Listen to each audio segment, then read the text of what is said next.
Good evening, everyone. Thank you for joining us this evening for what we are sure to be a fantastic conversation.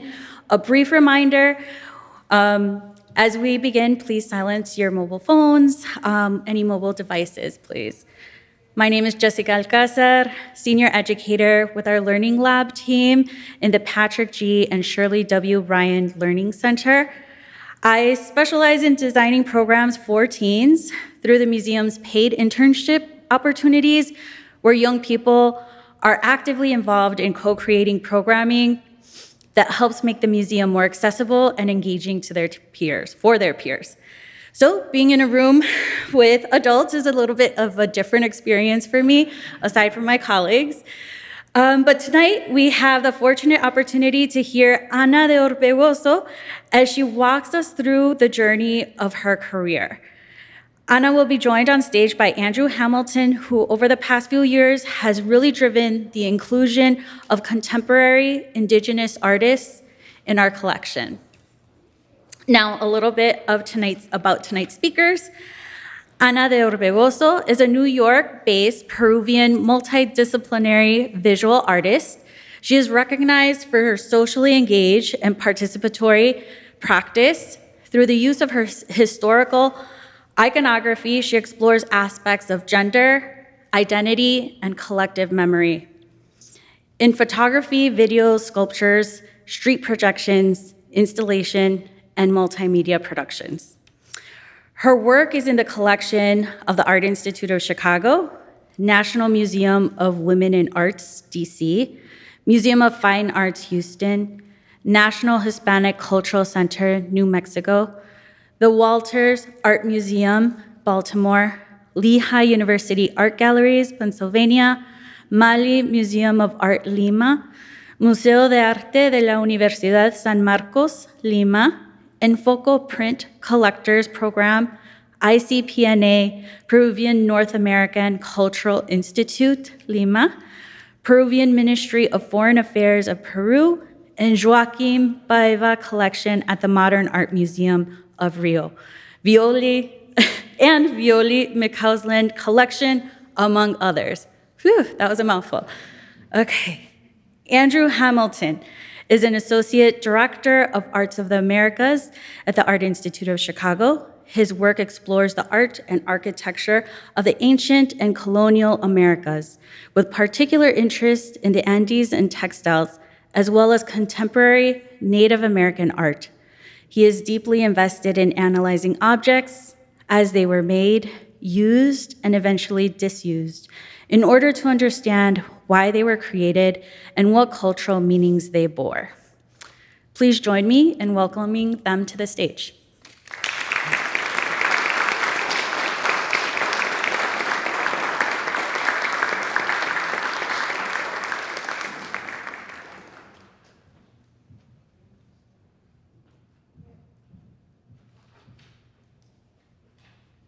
Well, I knew that Chicago was a big city, and now I understand the size of this auditorium. Yeah. Thank you for welcoming me. And it's really a pleasure to be here today and to share my work with you all. And thanks to curator Andrew J. Hamilton for the invitation. And well, he's one of my favorite people, and I'm a fan of his historical researches. So today I will show you a few projects. Together, they make up a body of work that deals with historical memory, with the recovery of a memory, both personal and that of a community, and all of them deal with bringing history into our daily lives.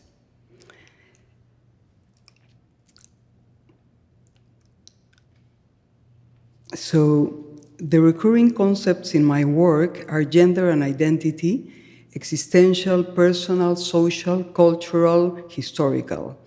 They are all connected. Identity through the use of popular iconography, of symbols that belong to the collective memory. So why is it important for me to remember history? Why is it important for me to bring it into my life?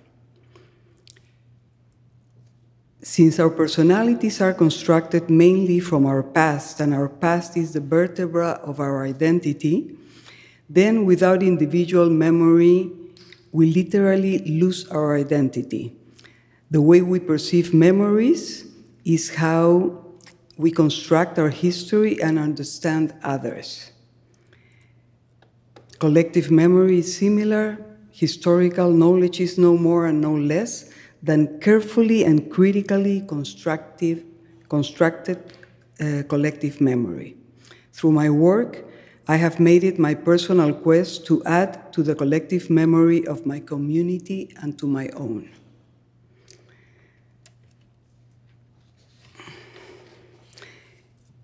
So my sensorial landscape has been informed in great part by Peruvian traditional cultural values and aesthetics. Baroque colonial paintings were part of the iconography that was around me as a child growing up in Peru. I was fascinated by their mystery and at some point decided to work with them. Something that I had noticed of these pieces was that they didn't talk about my culture. They didn't resemble Peruvian events, but mostly Catholic Spanish stories. So how is it that they were part of our history if they didn't represent us?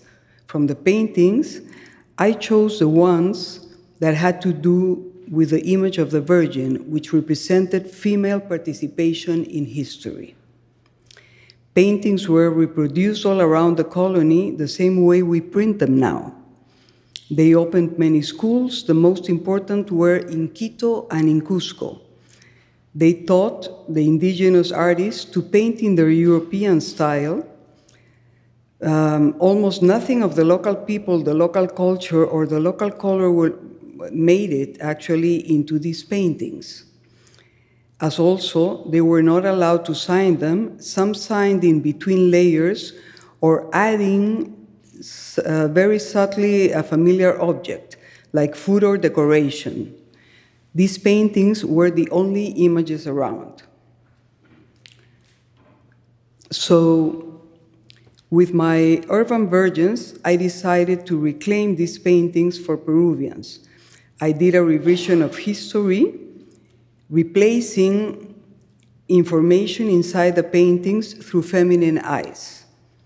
Besides the faces, I replaced the iconography and put in Peruvian characters, backgrounds, clothing, and symbols. That's how the urban virgins were born. So originally images served as propaganda with the conqueror's ideals. So they were set now to send a completely different message. Instead of making the people fear and worship the outsider, these images are designed to make the locals proud of who they are and from where they come from. The urban virgins are powerful, proud, and content figures who inhabit a world which incorporates the iconography and grandeur of both ancient and modern Peruvian culture. Ori Gonzalez, a Cusco poet, collaborated in this project, writing actually poems in Spanish, English, and Quechua, giving voice and daily life to the characters, and continuing the tradition of the chronicler from colonial times, Huamán Poma de Ayala.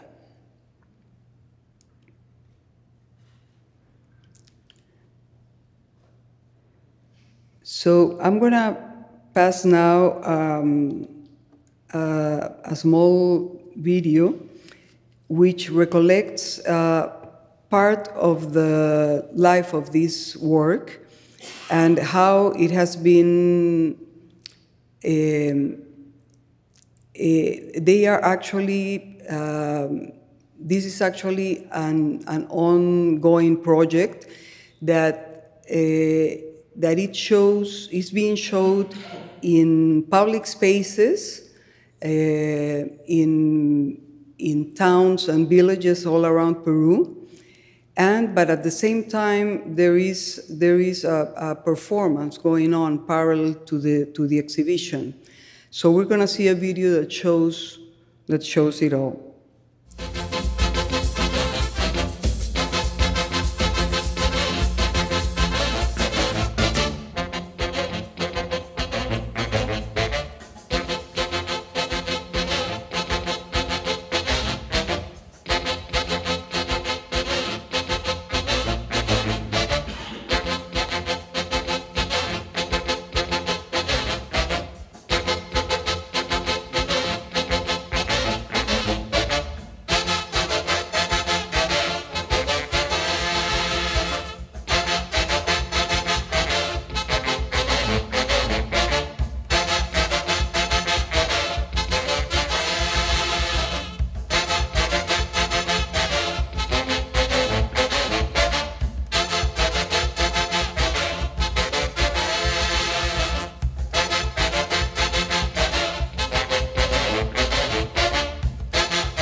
Thank you. Yeah, that's enough. Thank you. Great. As I was saying, this artwork is continuously being exhibited around Peru's different regions. Up to now, the urban virgins have visited more than 35 locations among cities and villages around Peru. And parallel to each exhibit, there is a performance of the virgins. Printed on vinyl, capes are worn by local artists who walk around the streets of the towns and archaeological sites interacting with the population. This was my way to make sure that the virgins did not stay enclosed in a place of privilege, but are available to everyone. To this day, the Urban Virgins is the most locally exhibited art project in Peru, so history has been reclaimed.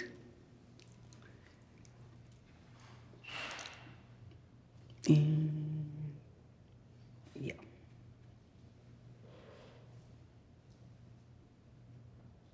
I think I'm clicking well. Oh, okay.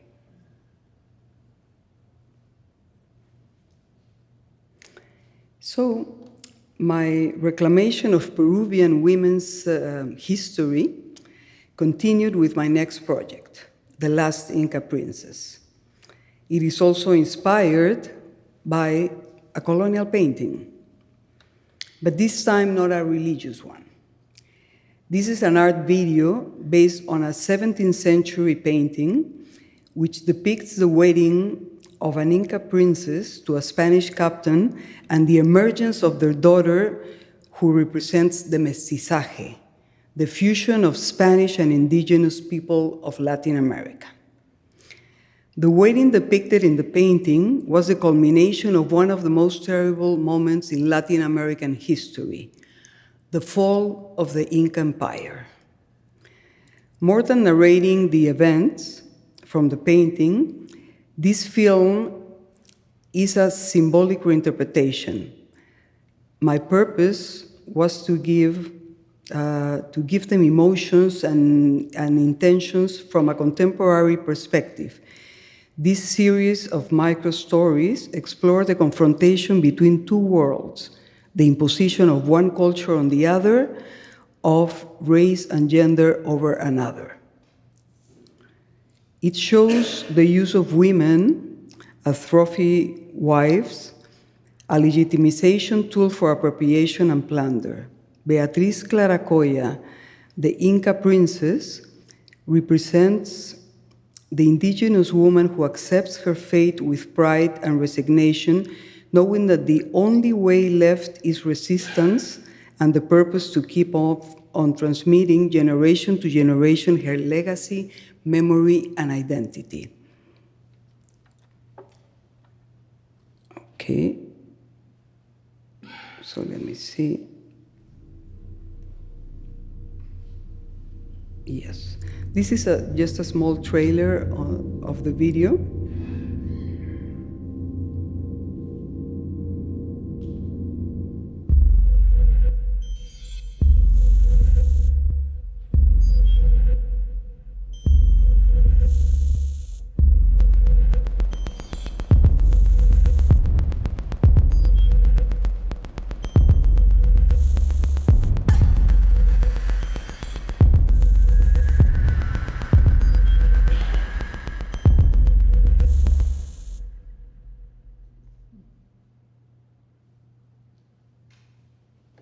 Okay, so, but in the video, not everything is left in defeat. The mestizo daughter of the conqueror and the princess personifies the modern, free Peruvian woman, aware of her past and its roots and able to decide her future. So, this art video was part of a multidisciplinary installation, including animation and a virtual game at Lima's Museo Pedro de Osma. After the show at the museum, I envisioned a new form of presentation for the video, this time at the Huacas, the ancient archaeological sites designed for rituals. These spaces are being used more often in order to link history to the community. I created a show that included the singer and the actress of the video doing a performance, and the video was projected directly on the structures of the site.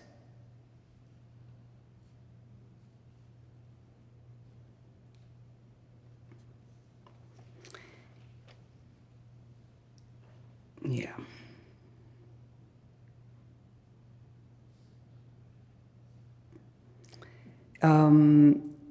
So the last Inca princess led me to my next project. So what do we do with our history? This project is a questioning on how we interact with our historical objects.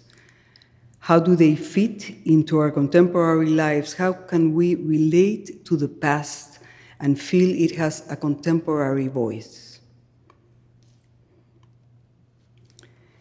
To me, cultural heritage inspires creation in the present, to speak, express, imagine, to question our society today, and in this way collaborate so that our original artistic languages, by being recognized and recreated, they will remain valid. The piece I chose to explore was the Huaco Retrato, a pottery from the Mochica culture, a vessel like a bottle depicting a hyper-realistic facial portrait on it. These portrait vessels were mostly found in tombs, suggesting a connection to funerary rituals and the afterlife. As a photographer, I was interested specifically in the portraits, being it was a natural extension of this practice. Portrait comes from the natural aspiration of humans to perpetuate its appearance, to transcend. What I wanted to do was to bring ancient objects into the present, to take them out of the shelves and make them a part of our daily lives. I deconstructed the iconic image of the Mochica portrait and then reconstructed it in a way that I could relate to. I added current familiar references and with that created new iconography. The Neo-Huacos have no faces because they are like mirrors, so that they now reflect our faces of all of us, and we continue to transcend in time.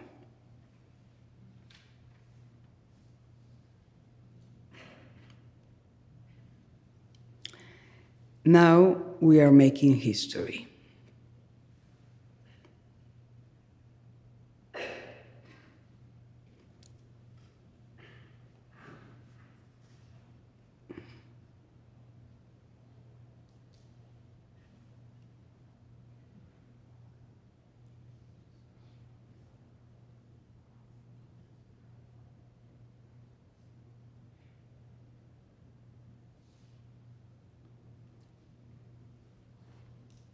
So this is a video projected on a resemblance of a Huaco that merges faces of nowadays Peruvians with the Huacos themselves, creating a loop between the past and the present.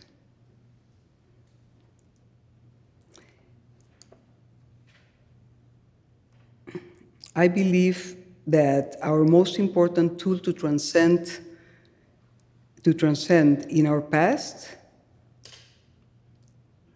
to transcend is our past, I'm sorry. Without it, we would be nobody's son and daughter. We would have to start from scratch. And when we reconstruct the history of our community, we rebuild our own personal history.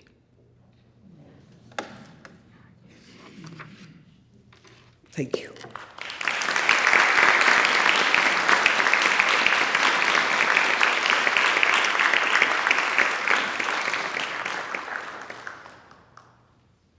Thank you so much for that, Ana. I'm so excited to.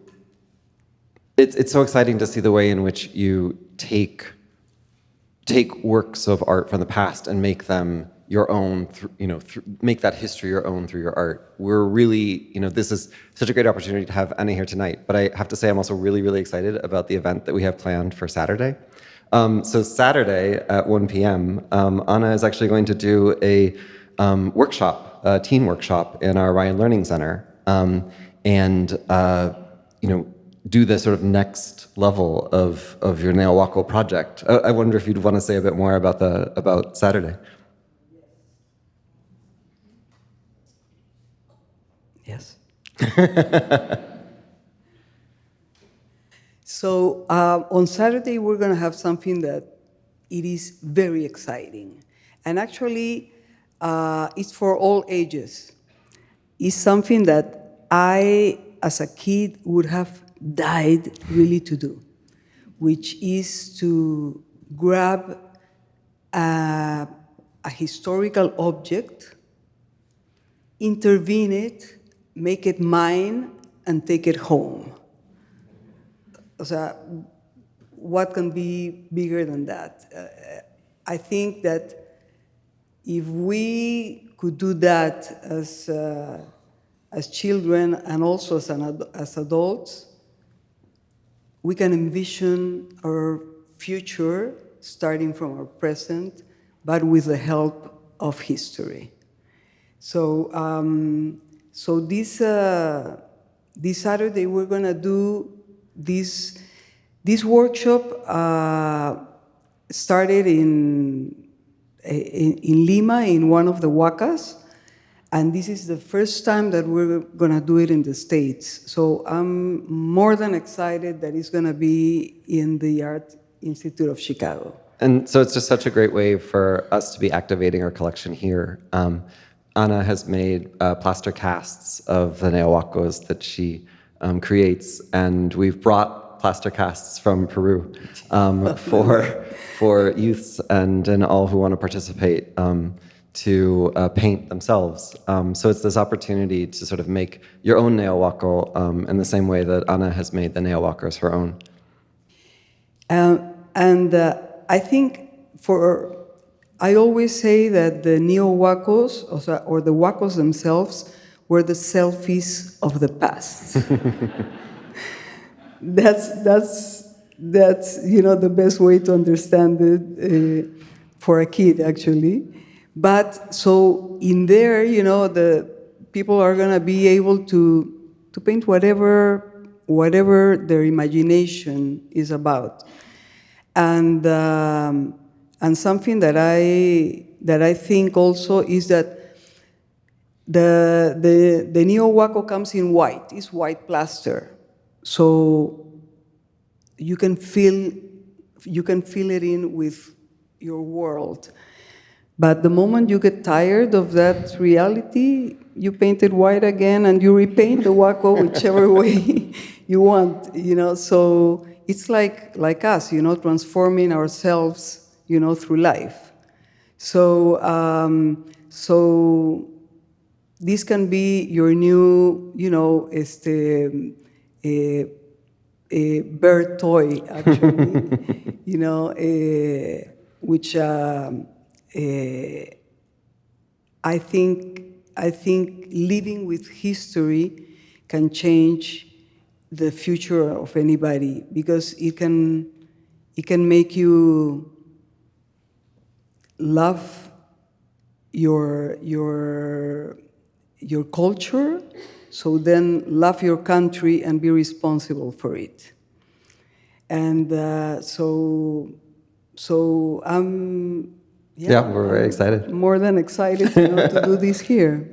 Ana, what I love about the projects you've shown us is the way in which throughout your career you've used photography and your work as a photographer to sort of create this through line of this sort of visual record or this documentation of history. I wonder if you could say a bit more about why photography and why you're sort of using photography to create memories for people.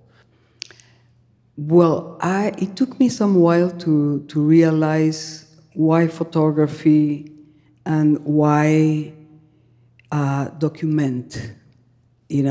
Why document the story of my culture to start with. So I don't have photos when I was a kid. And I had no recollection of how I looked as a kid. So when I realized that, this was like, I don't know, more or less like 10 years ago, 15 years ago.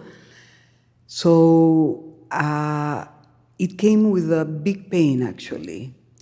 I knew it from before that I didn't have any photos, but I managed to work it out till I felt a pain, and it was really, really deep. So I thought, what am I gonna do? Also, I realized that by not having photos as a kid, I was not documented.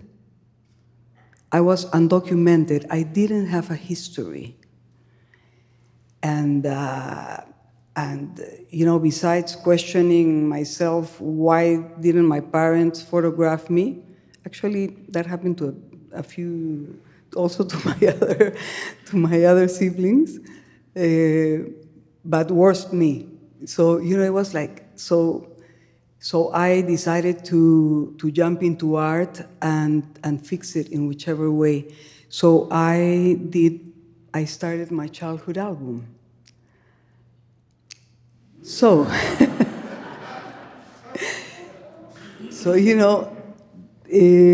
actually, in this photo, that's my real mother, okay?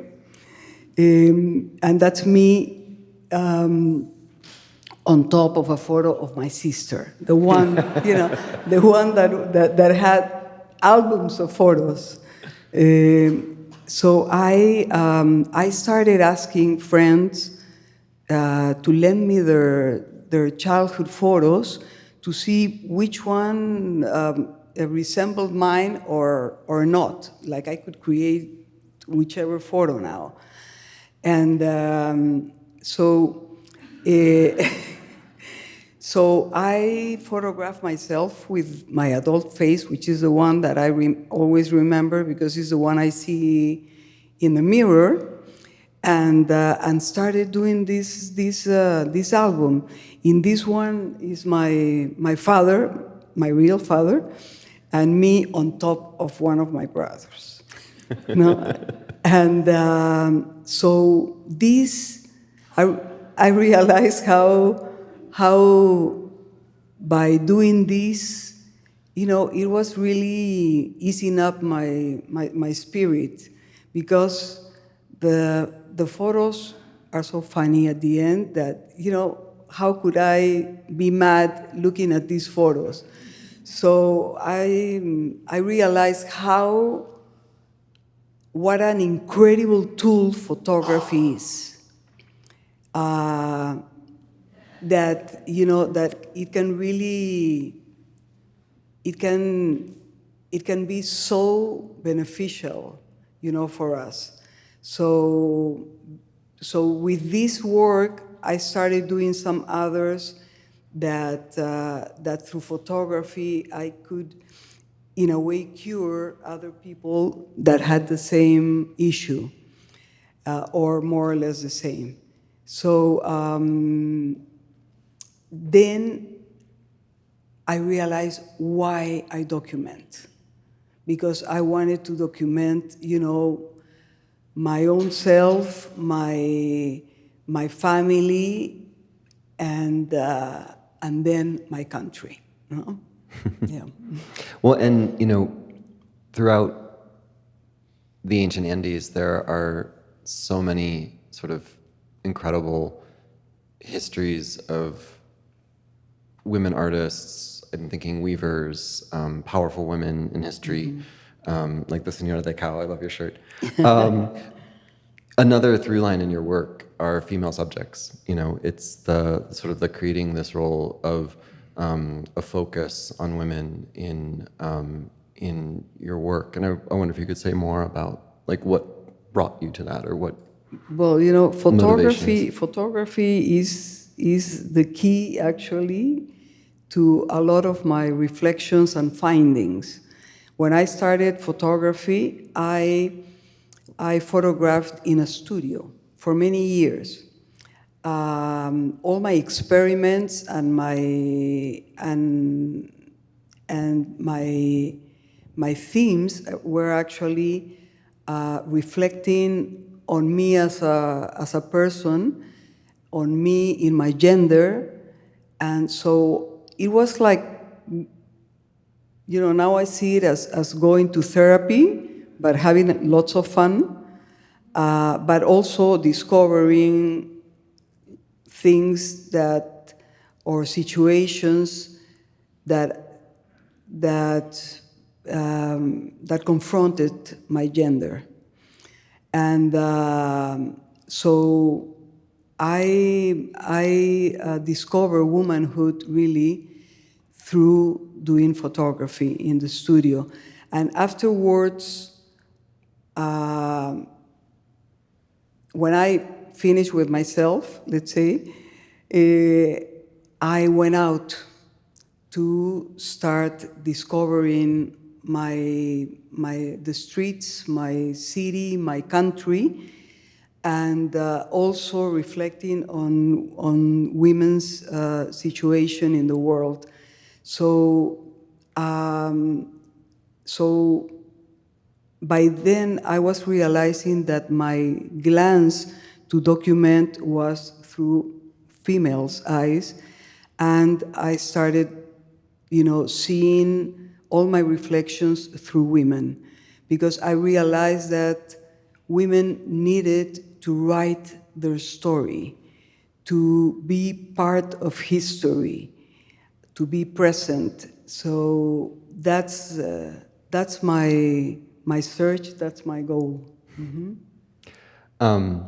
It's so powerful having your works here in the museum, and museums are sort of often creating spaces and galleries within that subdivide sort of a history of art globally or in different ways. And what I love is the way your pieces, the Neo-Huacos, sort of bridge time or create connections. And it was sort of a question as we brought your works into the collection, whether they'd be works that would be exhibited in sort of the contemporary art spaces or in the ancient galleries where they are. I wonder if you could say a bit more about that sort of juxtaposition, like how you see your work sort of in sort of the museum space and its relationship to the past or its relationship to the present. The language of art is really immense. It lets us connect and reflect about any subject. It's really fascinating. And I see it more and more in the world, how more people think through art. And so, like, for me, it has the two sides, the connection with history and the contemporary side. So seeing my pieces that have been inspired really by artists from the past,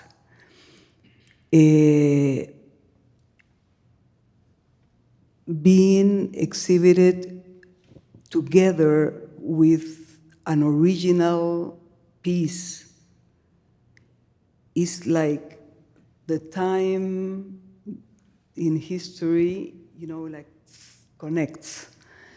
To start with is an honor. It's like my pieces visiting, the present visiting the past, in one space.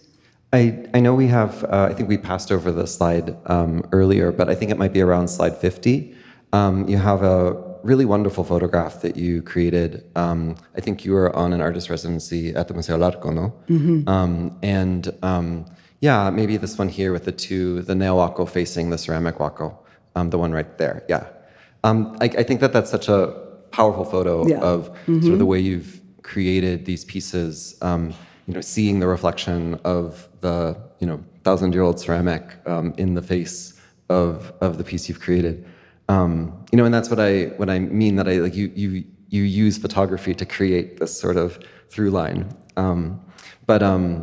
Yeah, I wonder, maybe you'd like to say more about how then archaeological pieces or museum collections have influenced your work.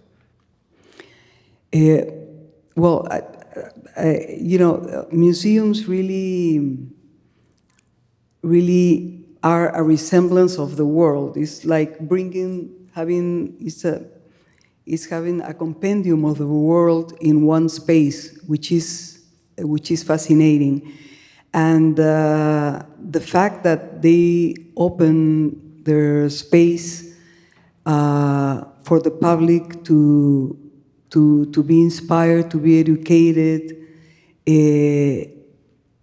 is like having our own library, but in visuals too.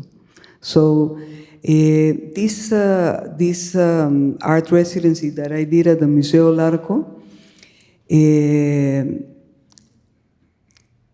to me was like entering really a movie and being inside there, and the fact that I was able to live a quotidian life, let's say, with the pieces, made me understand the whole projection of what I wanted to do, because what I did know when I went there was that I wanted to experience what was it to live with historical objects. What would it be? And to give me the answer on how to adapt them to my contemporary life. So it was a privilege, actually, to be there. They gave me a space where I put my studio and all that. So I would go every day and say, okay, I would like this one, this one, this one, and this one.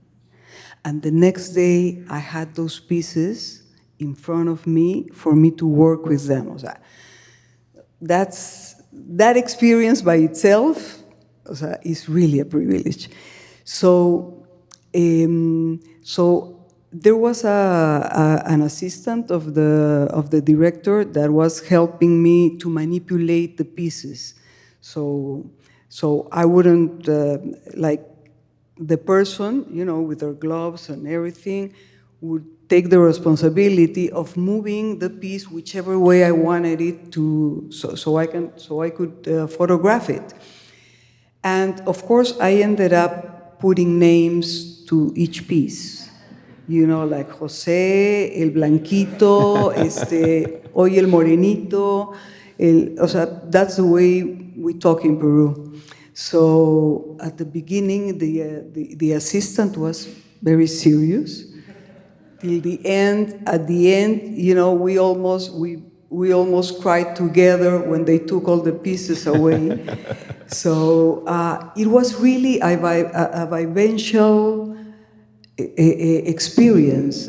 It was not, photographing seriously like an academic way, this and that and that.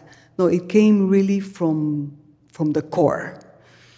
So through the experience is that I was able to do this work, not just, as an observant but really like living the experience. So with this photo, I think is the key,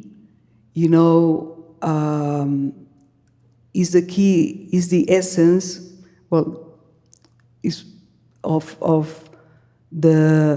connecting the past and the present through the reflection of the original Huaco to my Neo-Huaco.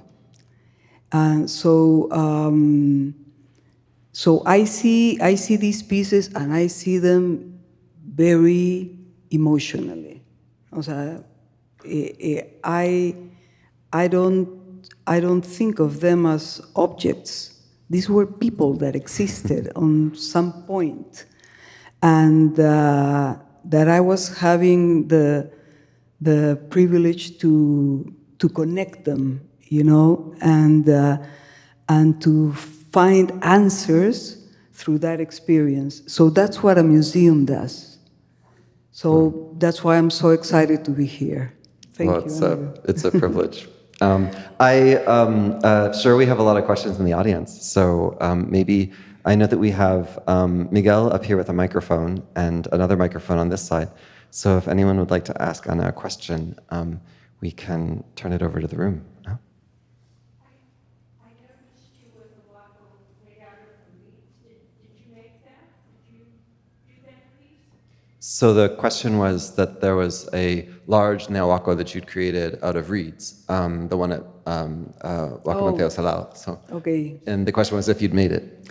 Well, I made it with an artisan that he was an expert, and with the help of an architect too. We worked it together, but yes, a traditional artisan was definitely part of putting together the piece. Yeah. And that really monumental piece is still at Huaca Mateo Salado Exactly. in Lima, Yes, where Ana actually first did the paintings with the Pinta tu Neo-Huaco with the youths in Lima. Of the workshop that we're gonna have. Yeah, I started it there's this Huaca in Lima, Mateo Salado, which for me is the most guapa Huaca of Lima, actually. It's the most gorgeous Huaca that we have. And with the director, he has opened, the Huaca to the public and to the artists to do whatever we want.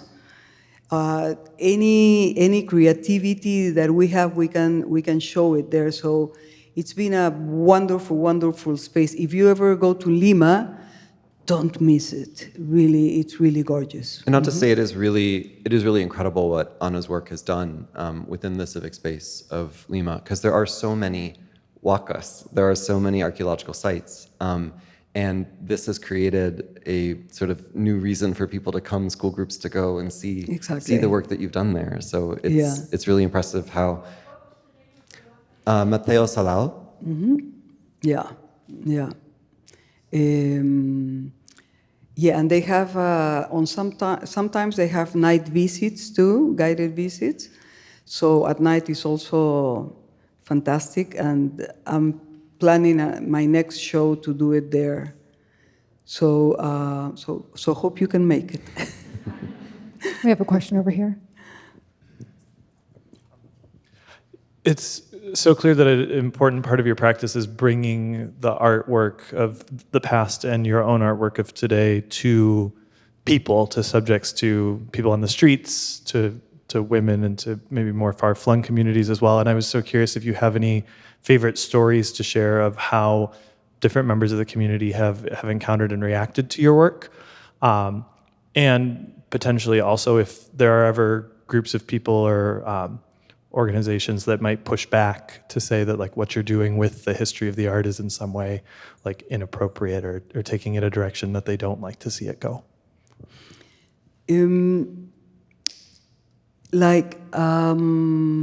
With the Virgins, actually it was the work that I was expectant, because as the base is a religious object, but I was not, I didn't take it as a religious object. I took it as a historical object. But I knew that being a religious piece, it needed to have the respect, that we should have with religion for so many reasons.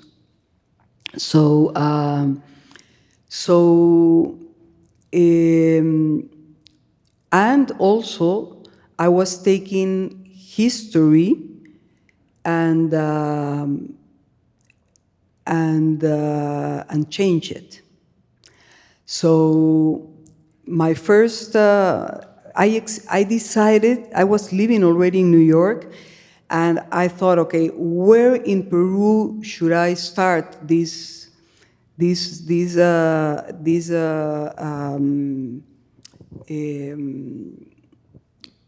project? Where should I inaugurate it?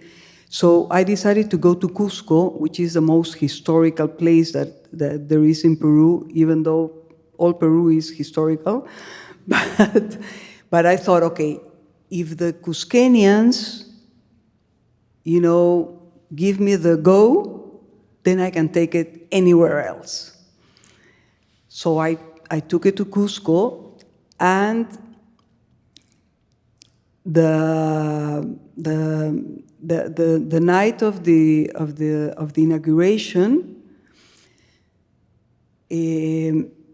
all the from the most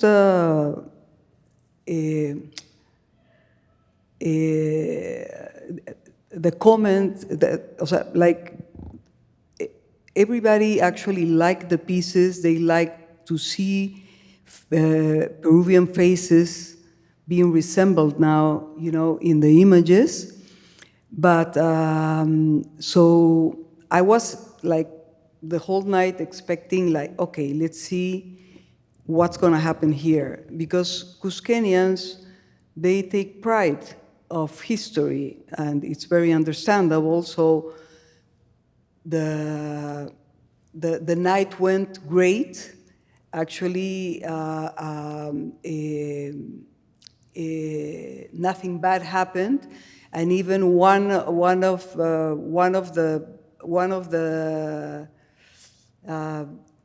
it was the one of the leaders of a community said, you know, when I see these images, I don't know if to kneel or to give him a hug, you know? So that was fantastic. So in that moment, I realized that the pieces, even though I was doing the exhibit in a public, in the courtyard of this museum, so you enter the museum and immediately there was a courtyard and you could see the exhibit. They needed to be also outside in the streets. So I immediately, the next day, did copies of the paintings, of the photographs actually. I did copies in vinyl, make them a whole, and put them in, you know, into people, and we took them to the streets. And that combination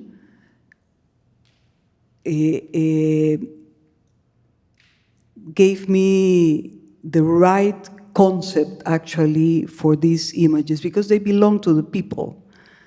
So they shouldn't be, even if it's in a public space, they shouldn't be locked down, let's say, in public spaces, because that was before. Now you know, it really belongs to the people. So the same way I took the information, I have to give it back, and it is bringing it out, you know, to the people that belongs to. No? So that's that's the best recollection that I have of what happened.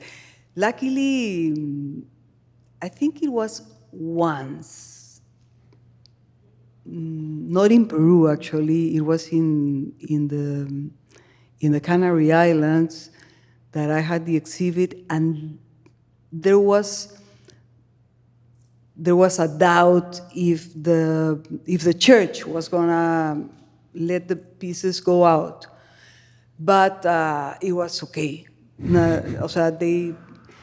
Because as I treated the pieces with respect, and the characters are like, you know, are proud pieces of women. There's nothing wrong, you know, to change the white characters for indigenous characters, you know, and now they really represent Peruvians. So, yes. Mm-hmm. Well, Ana, it's been such a privilege having you here tonight. Such a privilege, you know, being able to learn more about your work. I think, unfortunately, we're just about out of time, but I do want to encourage everyone to spend time in the gallery tonight. We still have, the museum will be open for another hour, and so if you go to Gallery 136 on the first floor of the Morton Wing, you'll be able to see Ana's works on view. And again, we're really looking forward to the event on Saturday at 1 p.m. In the Ryan Learning Center. So if you know of youths or yourself, if you want to come to participate in that project with us, we'd really look forward to welcoming you again. Thank you. Thank you.